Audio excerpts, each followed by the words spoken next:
Hey guys, what's up? Today we're gonna read some Reddit stories while I play some Lucid blocks. This is going to be a doozy, so sit back and relax. Our first story is titled, Am I the a-hole for asking my daughter to talk to her boyfriend about his behavior in my kitchen? My daughter has a boyfriend, they're both 18 years old, and he's often at our house. It was okay at first, I don't mind feeding teens, because I'm not a frugal person. I made spaghetti, tacos, chicken, snacks, and other typical home-cooked meals while they were hanging out. But over the last few months, he started acting in a way as if this was his own house, and it honestly feels kinda strange. He simply opens the fridge to examine what's inside without asking whether he may have anything. Few times he has asked with a container already in his hands. He's also started making comments to my daughter, but in a way that I can hear them, like your mom hasn't made a chicken dish in a while, or I thought there would be pasta tonight. And he really eats a lot. He might finish almost all the cheese, drink the juice, take the last frozen waffles, and then look for something else in the pantry. I feel ridiculous, like I'm counting pieces of food, but it just feels a bit annoying. I didn't say anything to him directly because I didn't want to embarrass him and my daughter. I spoke to her privately and asked her to tell him to behave a little more politely. In our house, she got upset and said I was greedy and making a big deal out of eating. Now, I don't know how to feel about it, and I feel like my daughter sees me in a bad light. Am I the a-hole? Well, I'm of the opinion that you are definitely not the a-hole in this situation. Her boyfriend is a guest in your house and should definitely behave more politely. The way he's acting now is really rude. He should definitely have a lot more decency and respect towards you and your family, and the way you did it by talking to your daughter in private is definitely the way to do it. And also, maybe you should confront him directly. Alright, our next story is titled, Am I the a-hole for refusing to attend my childhood best friend's destination wedding after they uninvited my wife? My best friend from my childhood is getting married. Him and his fiancée have been together for about 7 years and have planned a destination wedding. They wanted a smaller, more intimate wedding and decided to combine the bachelor and the bachelorette party into a week-long trip. About a year ago, I was told about the wedding and was asked to attend. I was specifically told that both my wife and I were invited. The only thing we needed to pay for was our airfare, everything else would be covered. Over the last year, there were multiple conversations confirming that both my wife and I would be attending. Based on that, we requested and received PTO from work, bought plane tickets and started preparing for the trip. We bought clothes and other things we would need for our week-long destination wedding. About a month and a half before the wedding, my friend told me there was no longer enough space for my wife. Apparently, she had been cut from the guest list and there was only enough room for me. He also mentioned that numerous other guests were upset. Some people had to pay for their own accommodations elsewhere if they want to attend after previously being told they would be covered, and some guests had their invitations revoked entirely because they were over capacity. I was honestly shocked. I told him that if my wife could not attend, then I would not be attending either. I asked him what happened and why this situation had occurred. I wanted an honest explanation. His response was basically that they did not realize they had capacity issues until invitations were sent out. I asked how could that even happen if they already knew the venue capacity beforehand. He refused to answer directly and kept saying that this wasn't about the guests because it's their wedding. I told him while it was absolutely their wedding and their choice, they had set clear expectations a year in advance and repeatedly confirmed those same expectations. Now, after people had spent money, used PTO and made plans, they were changing things and expecting everyone to be okay with it. Him and his fiancée have taken no responsibility for the situation and instead blamed the guests for overreacting. He also told me that I was the only one making a big deal about not being able to bring my wife. To be clear, I never demanded that they re-invite my wife. I simply told him that if my wife wasn't coming, I wouldn't be attending either. Am I the a-hole for being angry about this and refusing to go to the wedding? Oh boy, well you're definitely not the a-hole. I don't like how you said that you're making a big deal out of not being able to bring your wife. That doesn't sound great. They should have definitely been a lot more apologetic and handled the entire situation better. So no, it's definitely not your fault and you didn't do anything wrong. Your wife means a lot to you and you love her with all of your heart, and truly that's beautiful. I respect you a lot. So no, you're definitely not the a-hole. Next up we have a story titled, Am I the a-hole for prioritizing my daughter's recital over a funeral? Well, my daughter, that's 5 years old, had a dance recital on Saturday. Her dance studio scheduled everything a couple months ago. So, my husband and I were prepared to attend. Last Wednesday, my father informed me his mother-in-law, his wife's mother, had passed away and the funeral would be on Saturday. He said that he and his wife wanted me to attend it with my family, but if my family could not make it, he would settle for just me. I'll be honest, I did not want to go. I didn't have a close relationship with my father's mother-in-law, and my children saw her once a year at most. But I wouldn't mind attending if it were not for my daughter's recital. The funeral would take place in a different city a very short flight away, which my father had offered to cover, so it wouldn't be possible to attend both. I offered my condolences, but said my daughter had a dance recital on Saturday and my family would not be able to make it to the funeral. My father said he understood why I could not take my children, though his wife was disappointed I wouldn't just tell my daughter's dance studio that there had been a family emergency. In spite of that, they both thought I should still go on my own. They said that my husband could attend the recital on his own, that missing one of my daughter's events when I'm there for everything else wouldn't be a big deal, and that she's so young that she probably would not even remember it anyway. She'd have more recitals in the future, but the funeral would only happen once,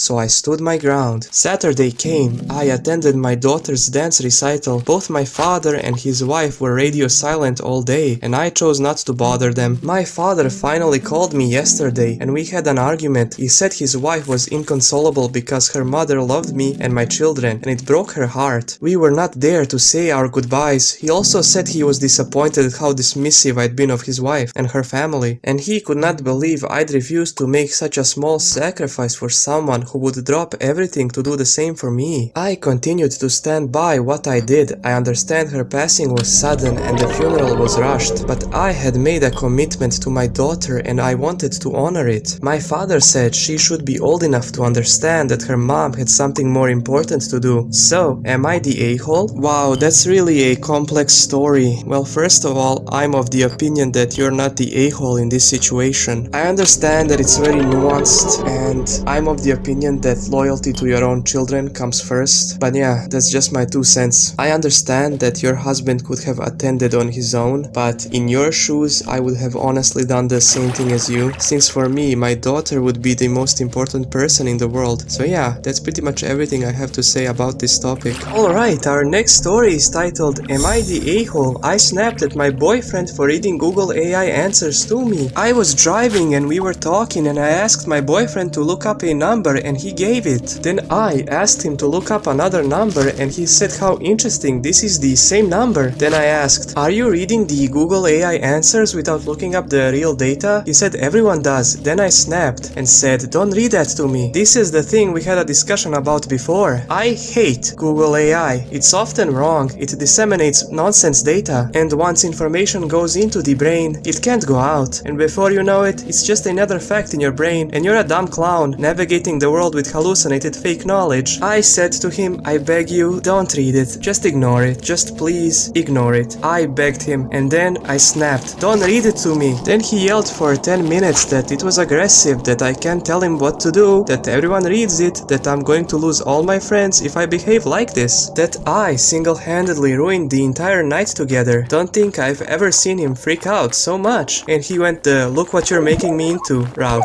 I don't want him to read Google AI to me. I freaking hate Google AI. I said it twice more. I don't want to hear or read any nonsense from Google AI. I'm trying to protect my brain. Am I the a-hole? Well, first of all, I would definitely not call you an a-hole. I understand that you don't want to hear AI mistakes, hallucinations, brain rot and nonsense. So trust me, I do understand your frustration, but I'm of the opinion that you could have handled this entire situation a bit more gently. If I was you, I would have teased him a little bit to make him see the error of his ways, like, oh, again with the AI nonsense. Basically prove to him that he's in the wrong for using it. So yeah, let's move on. That's pretty much everything I have to say about this story. Next up we have a story titled, Am I the a-hole for grounding my son after he got kicked out of class for refusing to sit next to somebody? My son is a sophomore in high school. About a week ago they did a lab for his chemistry class, and he was paired up with this one girl. I feel like I've heard him talk about this girl before with his friends, calling her ugly and saying she smells like feces. He was paired up with this girl, and while they were doing the lab, my son was apparently standing so far from her that he couldn't actually help her in the lab. Eventually, the teacher caught on, and when she told him to move closer, he said no, saying she stinks. The teacher threatened to write him up if he didn't, and my son still refused, so he got kicked out of class. I got the call, and when he came home, I took his phone for A, not listening to his teacher, and B, publicly making fun of her, presumably in front of the entire class. I will say, I've met this girl before for something else school-related in the past, and it's true that she doesn't smell the best, but my sentiment is the same, but my husband and my son think I'm making a big deal out of things. So, am I the a-hole? I would not call you an a-hole, but I think your son is making a big deal out of this. It should not really be that much of a problem, and it's really not the best that he made fun of her in front of the entire class. That's really humiliating and awful for her self-esteem. She might not be aware of the specific scent she has, so it might be best if you or your son talk to her in private about it, tell her how she can improve this. So yeah, that's pretty much it. Oh, and I'm of the opinion that he should definitely apologize to her. Alright, our next story is called Would I Be the A-hole If I Told My Nephew His Father Is the Reason It Looks Like I Got Him Nothing for His Birthday? I'm a 38-year-old female nephew turned 16 today. Months ago, I asked my brother, he's a 39-year-old male, if I could get my nephew concert tickets for his birthday. He approved, said yes. His mother only sees him once a month and he sometimes doesn't even go. She doesn't have custody, so I did not bother asking her. I got the tickets for a band my nephew likes after I got the approval. Since it was his first concert, I wanted it to be special and bought really good seats. Tickets cost $500. Got these tickets during spring break. The concert was going to be in July. Anyways, about a month ago, my mom tells me my nephew is going on vacation with his mother for 2 weeks during the time of the concert, and my brother approved him going away with her. He will be gone for 2 weeks with his mother, which has never happened before. I think it's a good thing. I approve of him spending some time with his mom.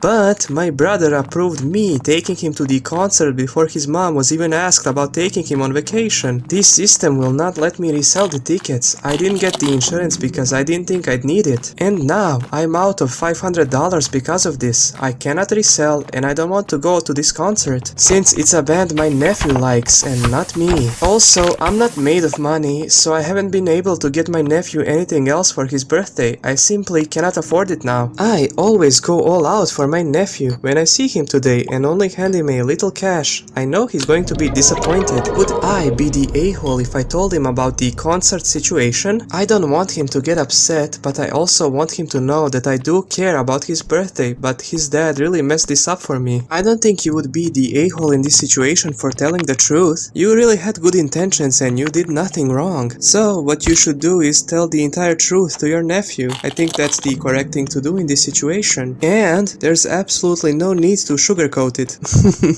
Alright, next up we have a story titled Am I the a-hole for bringing Tupperware to a restaurant? Hey there, I think I need a few strangers from the internet to decide what's going on here. So, a few weeks ago, I, a female, went to a burger place with a girlfriend of mine. I know they serve quite big burgers and in the past I always had leftovers. So, I decided to bring Tupperware this time, just in case. I ordered my burger, added some veggies, and enjoyed my meal while having a super nice conversation. I ate maybe a third of the veggies and not even half of the burger, and I decided to stop because I also wanted some dessert. After ordering, I pulled out my box and started to fill it with my leftovers. You know, I felt quite clever. I did not overeat and there was still space for dessert in my belly. I didn't have to pay $1 or so for the doggy bag which had leaked in my bag in the past. And there would be enough food for the next day's lunch, so a triple win if you will. After everything was packed and I put the box in my bag, I realized my friend was kind of quiet. But I did not think much about it. She tends to be quiet after eating. After we were done, everyone paid for their own meal and we left. Then she looked at me and was like, "Oh my gosh, this was so embarrassing." I was confused. She explained to me like how awkward she felt and people were staring at us. And she was kind of upset. I explained my point of view, the benefits and all, but nope. In the end I was like, please, calm down. It's not like I took the box to an all-you-can-eat buffet and stuffed it full of food in front of the waiters. We also did not split the bill, so it's fine. I ordered more with tomorrow in mind. She was still mad, so we went our separate ways. But here's the thing, I still think it's a good environment-friendly way, and I did it again while eating eating with a guy friend. A few days ago,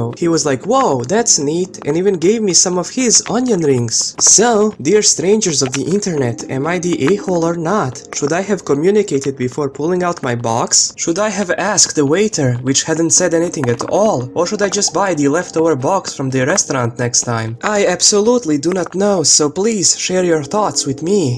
What also comes to my mind, I'm quite overweight and struggle with a eating disorder. I was happy to not overeat. My friend has normal weight and has no eating disorder as far as I know. Anyways, so am I the a-hole? Wow, that's quite a long story. To be honest, what you did, I personally don't mind. And I'm European, so there might be like a different mindset between me and like an American viewer listening to this story. So no, you're not the a-hole definitely, but since your female friend is very embarrassed by you bringing Tupperware to a restaurant, you know, maybe you should not do that with her. Like you should only do it with your male friend. So yeah, that's pretty much it. Our next story is titled, "Am I the a-hole for getting my sister-in-law fired?" According to her, it's my fault. A year later, she still blames me. I'm a 31-year-old female and my fiance's sister, who I'll call my future sister-in-law, is a 35-year-old female. She briefly worked at the same office as me for about 3 months. For context, I did not hire her and I was not the one who told her about the job. Once she started, she was given training and support, including sitting with someone for around 2 weeks and receiving step-by-step guides for certain tasks. The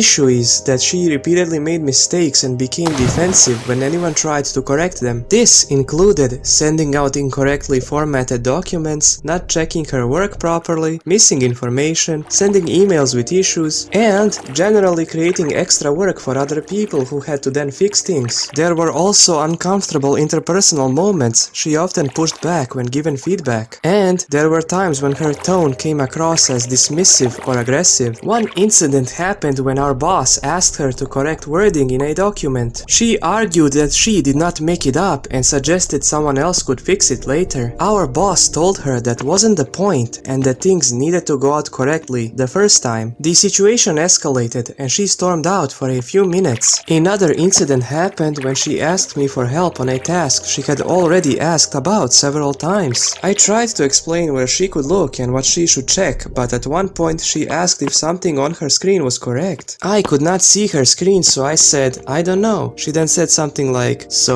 you don't know?" in a tone that felt really patronizing. She was saying that I don't know what I was helping her do. By that point I was stressed out and I felt like I could not keep working directly with her. I spoke to our boss and I said I was okay with her being there, but I could not keep helping her or fixing the same types of issues. I specifically said I would rather just do my own administration. I cannot work directly with her. The next day my boss let her go.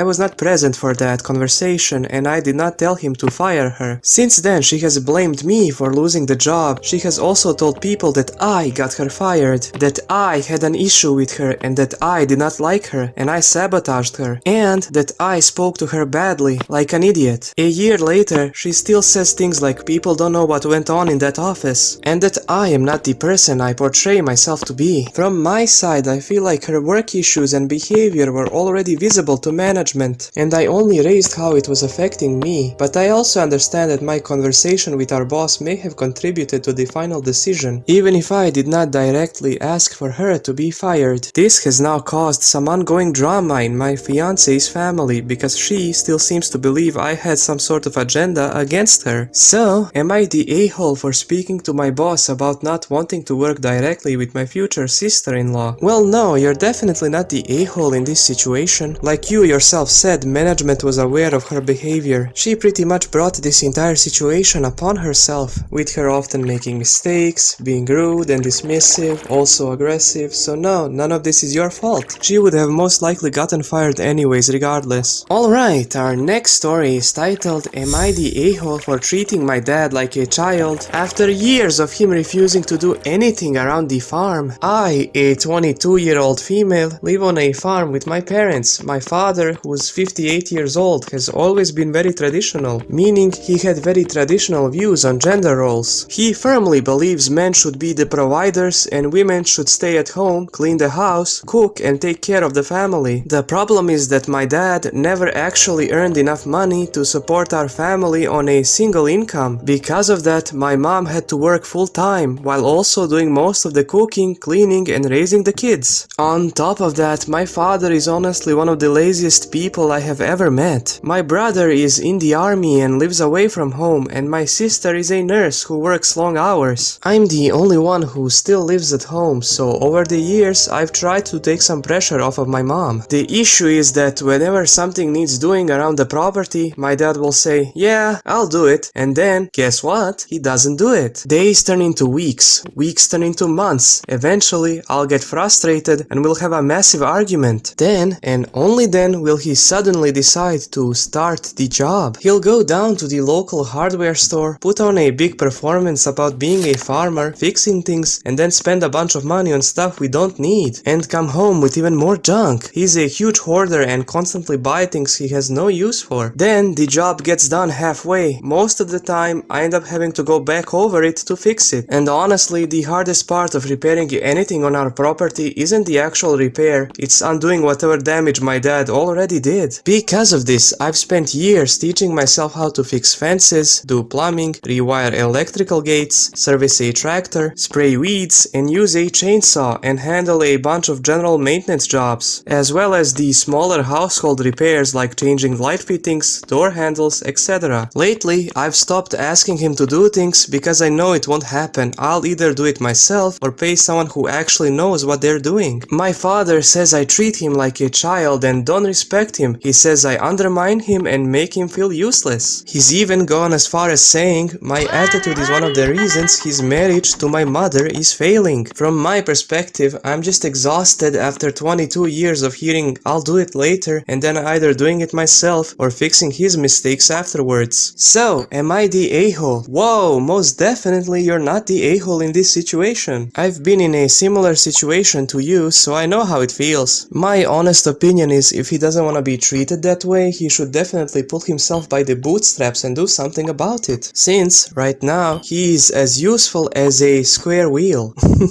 I think your mother would respect him a lot more if he showed his manly side and started doing stuff, so yeah. If he is so traditional, then he should definitely act like it. By that logic, it's very embarrassing that his daughter has to do so much manual labor. Alright, our next story is titled, Am I the a-hole for telling my wife to color the pink out of her hair for work? My wife, a 28-year-old female, and I, a 32-year-old male, both work at the same office building in a conservative small town in Middle America. Things are hard right now, between wages and having our creativity stifled by our community. So my wife did what any rational person would do. Over a 3-day weekend, she dyed her hair pink, just for the fun of it. Now, it looks good, it looks really good, but our job has a strict natural hair colors only policy. It's one of the better paying jobs in our area, and it has good benefits and PTO. There are better paying jobs, of course, but they're not as nearly as comfortable for her as this one, since she's a person with social anxiety, and I don't want to tell her to find a new job. I reminded her as gently as I could that she would not be able to get away with it at work. So, she assured me that she would cover it up before the weekend was over, and today, while I was at work, she bought a black dye and colored her hair. But, when I came home, I saw that she only done the top and had left her ends pink. I reminded her that she would not be able to keep the ends pink, she would also need to cover that, or she would risk losing her job, which neither of us could afford. I understand why she's sad and I apologized for upsetting her, as that was not my intention at all. But she's still angry and crying even as she's in the bathroom covering it up now. I feel awful because it feels like I'm not being supportive of my wife, but I also know logically that she would be taking an unnecessary risk that could be extremely costly to the both of us, up to the point of being homeless, and I don't want to enable any sort of self-sabotaging behavior. So, am I the a-hole? I don't think you're the a-hole, but I have a solution that could potentially work. Maybe you could talk her boss into allowing her to have pink colored hair or to allow her ends to be pink colored. I know there is that natural hair color policy and it's sort of risky, but it's worth a shot for making your wife happy. Alright, our next story is titled, Would I be the a-hole if I tell the vet that the reception staff blamed her for everything that went wrong at my cat's appointment? My cat is at the vet a lot lately because he has a thyroid tumor. He's been there and back about 6 times in the last month for various tests. One of the front desk people has rubbed me the wrong way since the first time I've met her. her. When I asked for help changing my address in their system, she told me, and I quote, "Well, how would we know if you never told us? That is why I asked for help when I called to get my cat's test results after 8 days when I was told it would take 3 to 5 days. She told me, well, how would I know? I'm not the vet." Last week I scheduled an appointment with the same woman to get a thyroid panel done for my cat. When I showed up on the day I was asked to reschedule because my cat was not fasted, I did not know that he needed to be fasted, since, you know, I was never told that. I was upset, but the vet did not charge me to be there and explain that it's a rare test, and they may have not known to tell me. Just a mistake. When I called to reschedule, I got the same woman again, explained the situation, and asked her to confirm the appropriate fasting procedure, and she told me, and I quote, "It doesn't say here that he needs to be fasted." I explained to her on the phone a total of 3 times and told her I will not be bringing my cat in at all if I cannot get clear instructions. How long does he need to fast for? Can he have water? Should I know anything else? So she said, fine, the doctor is in surgery, so I guess I'll have to go and interrupt him, and then she put me on hold. When she came back, she said it's confirmed he needs to fast. So I said, for how long? And I was going to ask about water, but she cut me off and said, we'll tell you if you don't interrupt me. Then she told me the instructions and then said, I want you to know this is annoying for me too. I don't know what to tell you if the doctor doesn't tell me. I literally don't care about their weird office politics, and I think it's wildly unprofessional to drag me into it like this. I would only like to know how soon my cat is going to pass away. He's going back tonight to get the blood work done, so would I be an a-hole if I mention all this to the vet? No, you would not be the a-hole. Her service towards you is very unprofessional and rude, and you love your cat. Your cat is very important to you, so you definitely have a right to mention this entire situation to the vet. Alright, our next story is titled, Am I the a-hole for interfering with a service dog? Last night, my partner and I were out walking our 2 dogs, my current service dog and my retired service dog. While walking next to one of the apartment buildings, I spotted a medium-sized black dog, probably around 50 pounds, walking by itself. I watched for a few minutes to see if there was an owner anywhere, and I saw no one. At this point, I was concerned it might be a lost dog, so I had my partner take both of our dogs back to the apartment while I went to investigate. Once I got about 15 feet away from the dog, she came up to me. I gave her some pats gently and grabbed her collar in case she tried to bolt. If she was lost, I did not want her to get more lost if she ran away. I saw a lady on a first floor balcony and asked her if she knew the dog. She did not, so I decided to move on and go get a leash so I could go door to door and find where the dog got away from. I made it almost around the entire building when I heard someone above me.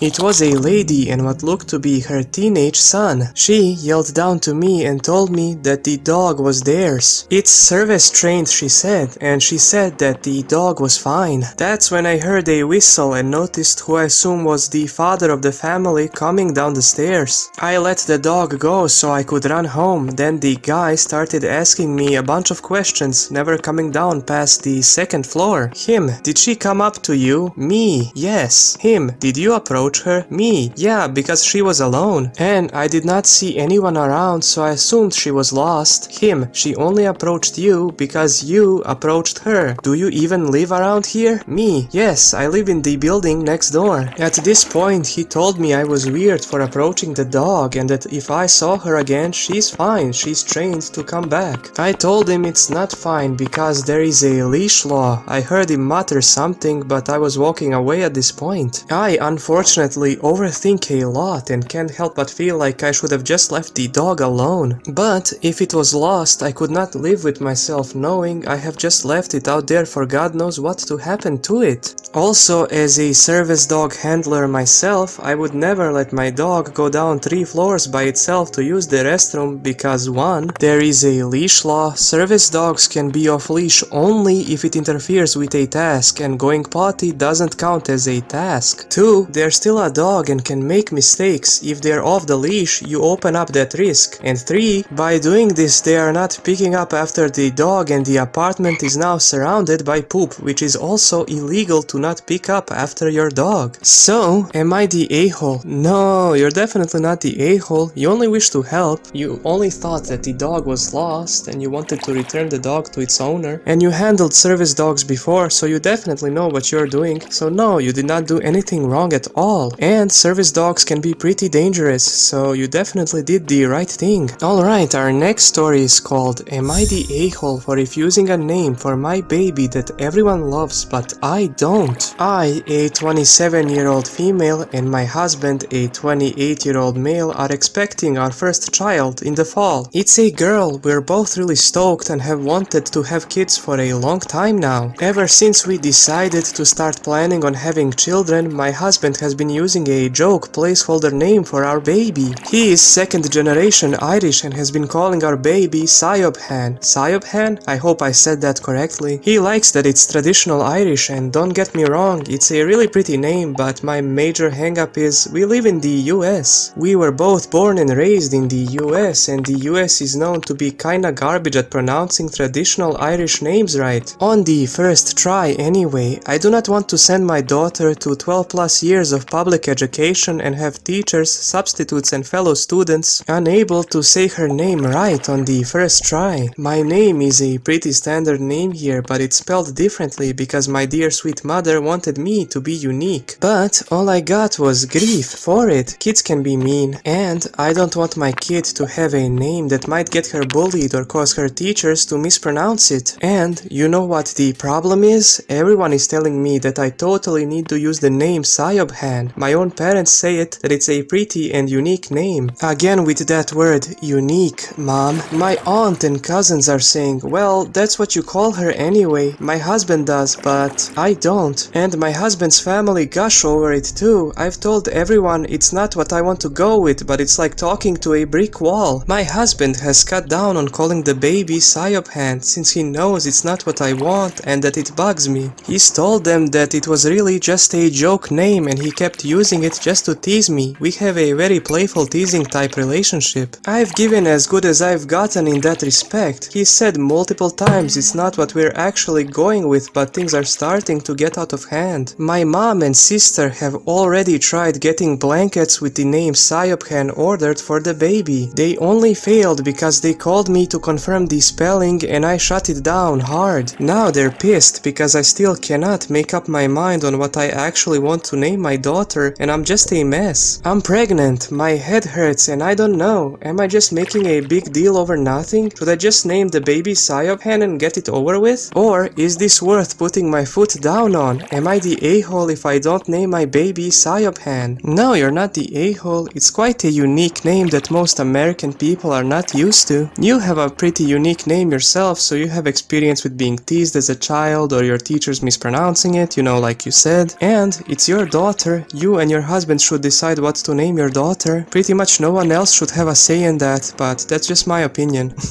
Alright, our next story is titled Am I the a-hole for not wanting to spend Christmas with my husband's family right after having a baby? I'm a 25-year-old woman and my husband and I are expecting our first baby in December. We're super excited, but I'm starting to feel like I'm losing my mind. For some context, I'm not very close with my family and we've never really did big Christmas celebrations. My husband is the complete opposite. He has a big family, they're all very close, and every year everyone travels from different states to spend Christmas together. We usually alternate states every year. This year we were supposed to go to Ohio, but since I'll either be very pregnant or have just given birth, that's obviously not happening. Everyone's solution was basically, well, let's all come to you so we can meet the baby. The thing is, I really don't want that. If I haven't had the baby yet, the last thing I want is a house full of people while I'm waiting to go into labor. And if I have just had the baby, I don't really love the idea of 10 to 15 relatives flying from all over the country and wanting to hold a newborn during the middle of a cold, flu and RSV season. When I said I didn't think we'd be doing Thanksgiving or Christmas this year, some family members told me I was being dramatic because it's just family. And they have guilt-tripped me with the fact a few people had already spent money on flights because they were really excited to come meet the baby. There has already been a lot of tension around this pregnancy. For context, my husband and I found out the baby's gender, but we decided not to tell anyone yet because we wanted to share it when we're ready. privacy. My mother-in-law thinks I'm gatekeeping that information because she wants to start buying things for the baby. I'm also a very private person. I barely post anything on social media, and I've already said I don't want pictures of my baby posted online. That did not go over well either. Then there is the delivery room situation. My personal opinion is that if you are not there helping make the baby, you don't need to be there when the baby is coming out. Not even my own mother will be in the delivery room, but my mother-in-law and her sister keep saying they should be there because it's their grandchild too. I've already said no, but they keep bringing it up. Honestly, I'm tired of all the jokes and comments about me being dramatic. My mother-in-law likes to joke that when the baby is with grandma, grandma makes the rules. Maybe it's a joke, but combined with everything else, it doesn't really feel like one anymore. My husband keeps telling me we'll deal with it when the time comes, but I'm already stressed. I feel like everyone is focused on the baby and nobody is thinking about the fact that I'll either be giving birth or recovering from giving birth during that time. Am I overreacting because this is my first baby? I genuinely don't want a huge family Christmas. I don't want people pushing my boundaries. And I don't want to feel pressured into things I'm uncomfortable with. Am I the a-hole? You're definitely not the a-hole. Okay, so when it comes to the delivery room, only you and your husband should be there. Of course, doctors and nurses are also allowed.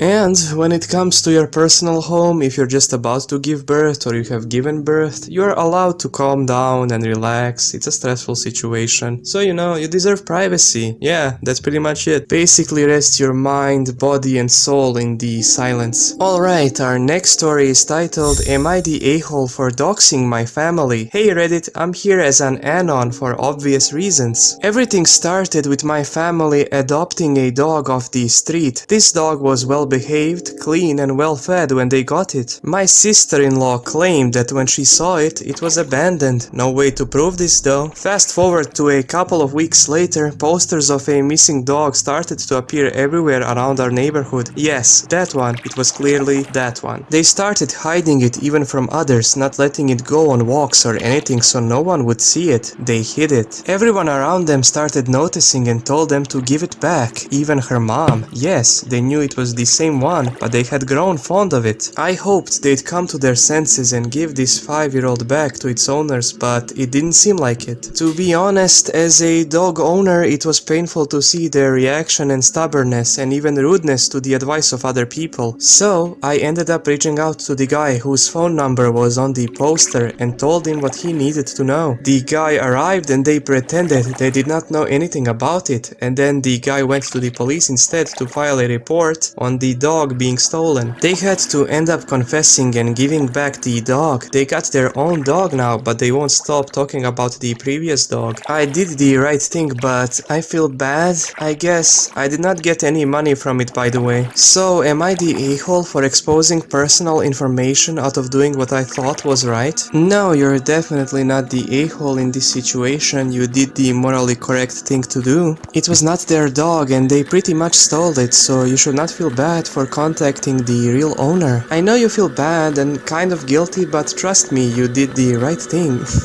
Alright, our next story is titled, Am I the a-hole for removing my stepdad's last name for my graduation list? I graduate today and I'm the last kid out of 8. All of my siblings before me each got a party and a fancy dinner at an expensive restaurant after. Meanwhile, they won't even allow me to get pizza. My stepdad got mad and yelled at the fact I even fathomed to ask him to go out. I just feel very left out. My stepdad always leaves me out even though he adopted me. I'm never treated like his own child. My mother is mad at me for being mad. He said that he needs his money because he wants to go out to dinner with all of his friends tomorrow. This plan was made after he knew about graduation. Also, it's to Chili's, so $1,000 is not needed for that. I looked at his bank account and he has well over $1,000 in there. It's his random spending money, not rent or utilities. It's literally just extra money. I understand I'm not entitled to anything, but it just hurts to be pushed aside like it doesn't matter. He said he might skip my graduation to go to the bar with another friend. I took his name off the list and decided to use my biological father's last name instead, which infuriated my stepdad. My mother wants me to apologize to him, but I don't think there's any reason for me to do do so since he's treated me wrong all these years?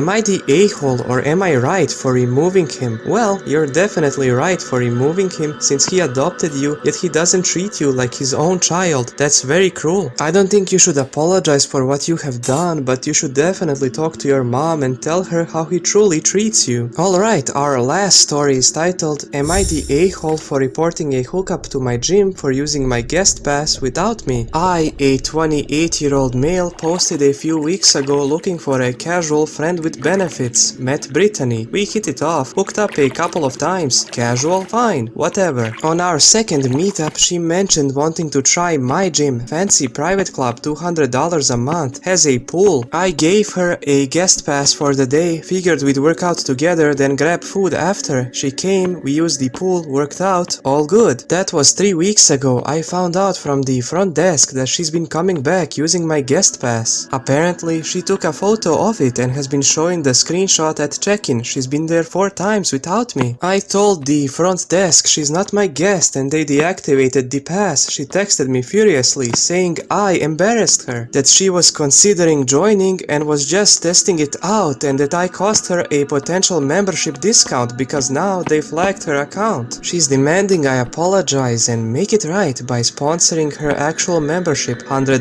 referral credit for me, $50 off for her. I told her she stole a guest pass and has been using it fraudulently. She says I'm being petty over some rich boy gym. My buddy says I should have just talked to her first instead of going straight to the desk, but I felt like she took advantage of me. Am I the a-hole? No, you're not the a-hole and she was definitely taking advantage of you, be it to show off or to use the gym without your permission. And what she did was sort of scummy, taking a picture of your pass and all. If she wanted to be honest, she could have just asked you instead of going behind your back. So don't worry and no need to feel bad since you did not do anything wrong.